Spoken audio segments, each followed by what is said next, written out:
Assalamualaikum warahmatullahi wabarakatuh. Alhamdulillah. Alhamdulillahirabbil alamin. Hai teman-teman, apa kabar? Pada kesempatan kali ini, saya akan membahas tentang toharoh. Pernahkah nggak sih kalau kita kadang merasa malas untuk berwudu? Atau ketika sudah waktu sholat tiba, kadang kita malas untuk segera berwudu, untuk segera melaksanakan sholat. Nah, biasanya karena kita capek, ntar dulu dah. Biasanya seperti itu. Nah, padahal dalam Islam itu ada satu hal yang kelihatannya itu sepele, tetapi penting banget bagi kita untuk buat kita terapkan dalam setiap kehidupan kita sehari-hari, yaitu toharoh atau bersuci. Nah, pada kesempatan kali ini kita akan membahas tentang toharoh. Nah, teman-teman, tahu nggak toharoh itu berasal dari kata tahara, toharoh, yang artinya yaitu bersih atau suci. Dalam Islam, toharoh itu berarti membersihkan diri dari badan, dari hadas, membersihkan diri dari hadas dan najis, biar ibadah kita itu diterima oleh Allah. Nah, artinya apa? Toharoh itu bukan cuma tentang fisik yang harus bersih, tetapi juga kesucian jiwa, yaitu misalnya orang yang suka menjaga kebersihan bukan cuma enak dilihat, tapi juga dicintai oleh Allah. Nah, teman-teman, di sini ada dua jenis utama dalam toharoh. Yang pertama yaitu bersuci dari hadas. Hadas kecil disucikan dengan berwudu, sedangkan hadas besar disucikan dengan mandi wajib atau mandi junub.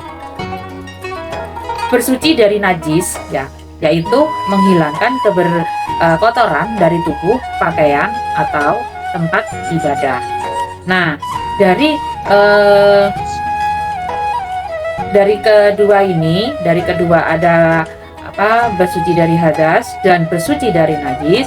Nah, dan kalau nggak salah sih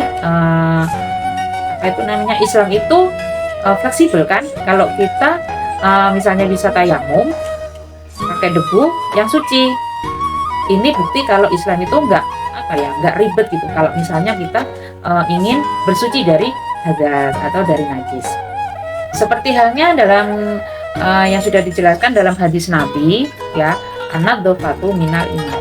Kebersihan itu sebagian daripada iman. Ini hadis riwayat Muslim. Artinya apa?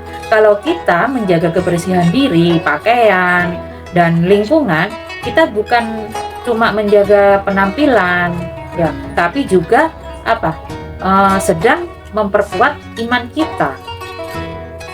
Bayangin aja, misalnya kalau kita mau sholat, tapi belum wudhu atau masih dalam keadaan najis, secara otomatis ibadah kita nggak akan diterima oleh Allah. Dan itu juga nggak enak kalau kita rasakan, ternyata saya belum bersuci seperti itu. Dan ibadah yang akan kita lakukan pun juga tidak akan diterima oleh Allah.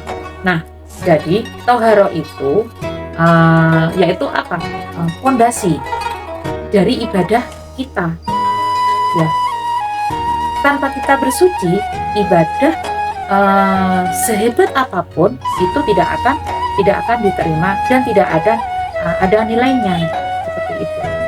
Coba kalau kita pikir, orang yang rajin wudhu itu biasanya lebih tenang, terus wajahnya itu lebih bersinar, dan auranya itu aura positif gitu kalau kita lihat. Karena setiap kali kita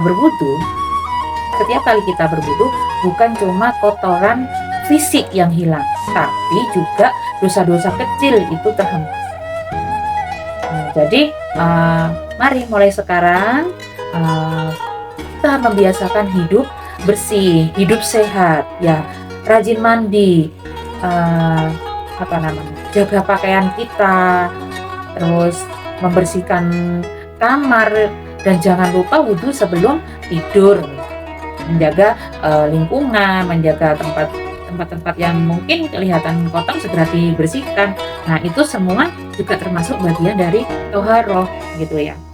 Nah, teman-teman, jadi intinya toharoh itu bukan cuman apa ya, ritual, tetapi gaya hidup seorang muslim yang sadar akan imannya.